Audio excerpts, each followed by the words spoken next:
Hello guys, Dusty here, finally doing my video of a kind of retrospective of Starfox Zero for the Wii U. So yeah, I beat Starfox Zero for the Wii U, the first regular playthrough. No, I haven't gotten through the arcade or anything yet. But, yeah, I played through the campaign, and I have to say, guys, if you've been waiting since Star Fox 64, like I have, for a real Star Fox game, this is a real frickin' Star Fox game. Yeah, it's everything about it's a real frickin' Star Fox game. It feels and plays like a real Star Fox game, and it's about darn time we've gotten one of those. So yeah, let me talk about it a little bit more. Some of the things I like, some of the things I don't like. One of the things I don't like is these stupid viewing the electronic manual things. Those suck.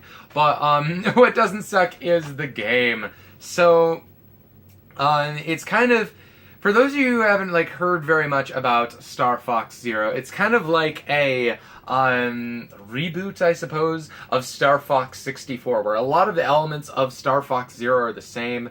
A lot of the story, a lot of the gameplay, and a lot of the levels, but you know, it's kind of different too. So, for starters, some of the things I like about this, some of the things I don't like about this game. Let's start with the negatives, so we end on the positives. But let's start with the negatives. We got, of course, how difficult it is to learn the freaking controls. The controls take a while to get down on this game.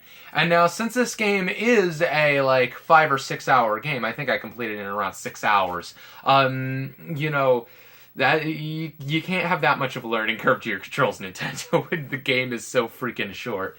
But nonetheless, still, I figured them out probably a quarter of the way through and could competently use them. Because this only took 2 or 3 sittings to actually get through. So, figured those controls out and got past that. But that's one of the cons. Another one of the cons is some of the difficulty curves in the game. Your difficulty kind of ranged from anybody could do this to, oh my god, this is hard. Yeah, I mean, there's no real other better way of putting it other than it's more of a difficulty up and down kind of roller coaster thing. There were parts that I felt were way too easy, and parts that I felt well, that took me 6 or 7 tries to beat. I'm trying not to spoil anything, but on the second to last level kind of part where you have to fight a big, thing, basically, here's what you have to do. You have to shoot it 3 times with the bomb, which is hard enough by itself. Took me a couple tries to get it shot 3 times with the bomb. And then you have to land on the back of it, do the weird little hacking thing they implemented into this game. I don't mind that part. I mean, I think it's pretty cool. Some people complained about it, but I think it's alright. And you have to go through that, and yeah, moral of the story, really freaking difficult, because you have to land the ship on the freaking back of this thing. Let's see if I have just a moment. I probably should have had this game ready in retrospect, but I can never find a game when I need it. You know, that's kind of the bad thing about shooting these videos. Oh, here it is, right here. It's kind of like Top Gun, where you have to land the plane, but much freaking harder. Yeah. Shameless plug to my Let's Play of Top Gun. That I did a long time ago. Actually, don't watch it. It was pretty bad. But anyway, so yeah, that's one of the things about this game that was just a little ridiculous. Was kind of the difficulty curve. But yeah, nonetheless, still really fun game. And there were some parts, you want to throw your controller at the wall. Another disadvantage too. Another bad thing is the final end boss fight. Took me 5 tries to beat. Now, Nintendo's been doing this a lot lately. I mean, particularly with games okay, I'm trying to pull games off the shelves to show you guys this, but maybe it would help if I actually organized my games in some way, shape, or form. Here. New Super Mario Bros. U and New Super Mario Bros. And New Super Mario Bros. 2. The things that I hated most about those games were how freaking difficult the last boss fight was compared to the rest of the game. Because in essence, what you're doing is you're taking the climax of the game and you are basically making it anticlimactic. That's never a good thing. Alright? Yeah, I know you want to make the final boss fight a challenge, but when you have to do that final boss fight like 5 or 10 times, you just want it done. You want it over. Not only that, but that's the last thing you remember from playing that game. Alright, that is the last part of the game. That's the part that sticks in your brain the most. I can't remember a single freaking thing about this game besides how freaking annoying the final boss fight was. I'm talking about Mario U. Luigi U, the whole game was annoying. But, yeah. the frickin' frackin' end boss was just annoying, I suppose. But it was a really cool idea, really well implemented.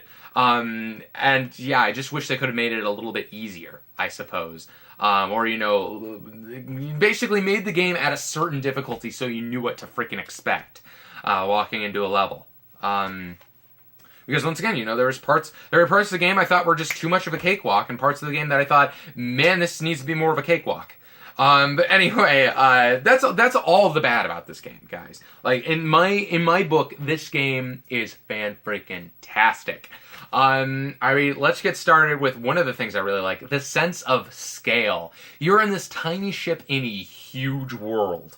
I've always loved that. I've always loved games that I haven't played, like Shadow of the Colossus, but I have watched people play them, because that's how YouTube works, I guess. But yeah, Shadow of the Colossus, where there's this big sense of scale. You feel like everything around you is huge. That is, Star Fox Zero is that kind of game. And it's really freaking cool. Another part is, I liked the controls when I figured them out. Alright, I really liked how they implemented the motion controls. Now, let's see, what else? What else did I really like about this game? I liked the different kinds of ships. I liked the Landmaster. The Landmaster was fun. I liked the Gyro Wing. That was very fun. And I liked, of course, the R-Wing. I liked the Walker. The Walker was freaking really cool. I wasn't expecting much from it, but it was really cool to actually use. And just to be able to, at most times in battle mode, just switch from, you know, your R-Wing to the Walker. That was really freaking cool. And also, yeah, you also have, of course, the part before the final boss fight. I don't want to spoil it too much for you guys, for those of you who haven't played this game yet, because I do definitely recommend you go out and play this game. Do it. Do it. But, yeah, the final boss fight is the most, well, not, the second to most final boss fight. I suppose, I don't know. I don't want to spoil it. But, basically, it is the most awesome feeling thing in the world. Let's just put it that way. So, yeah, altogether, I freaking loved this game. I would absolutely play it again. In fact, I'm planning on playing the arcade mode with this right here. It was in a previous pickup video with my Fox Amiibo, slapping that on the gamepad and using the Super Nintendo kind of R-Wing thing. Because if you slap the Fox Amiibo on the gamepad, it'll basically let you use a Super Nintendo style R-Wing, which is awesome. So, yeah, I definitely do want to try that out in the arcade mode. And I'm going to play through it again in the arcade mode. And as for if I thought this game was fun, which is going to be kind of a new review series I'm going to do. These aren't the reviews. These are just like, you know, retrospectives of the game. Eventually I will probably review this game. And yeah, will I play it again? Absolutely. And will, and do I think it is fun? Yeah, it is fun. It is really fun. Because the big problem that I had with like Star Fox Adventures and Star Fox Zero here are they're just not fun. Alright, like, I didn't find them fun, at least the first times I played them, because first of all, this one was so freaking convoluted, I couldn't make it past the first half hour of the game, and this one, I just didn't like the opening segment with the R-Wing. I think that's that part where it opened. I don't know, it has been years since I played this, but, like, flying the R-Wing just didn't feel satisfying. So, flying the R-Wing kind of felt satisfying in this one, but this one, it just didn't feel the same for some reason. But yeah, as for Star Fox Zero, go play this. Go try it for yourself. It is amazing. At least go out and rent it and play through the campaign. I know some people can't rent games in their area, but go out, rent this, and play through the campaign. You'll be able to get it done in a weekend. It'll be a barrel of laughs, really good time, and you might even feel like buying it to play it for the arcade every once in a while. But yeah, this has been Dusty. Thank you guys for watching. If you liked this video, you should be seeing in the near future a retrospective of my playthrough of Phoenix Wright's Ace Attorney for the Nintendo DS. That is the Nintendo DS. Absolutely, the Nintendo DS. But yes, I played through this game, so I'm going to do a retrospective of it, just like I did for Starfox Zero. And after that, I am planning on doing a retrospective of wherever it ended up. Oh, it's right here. Just a moment.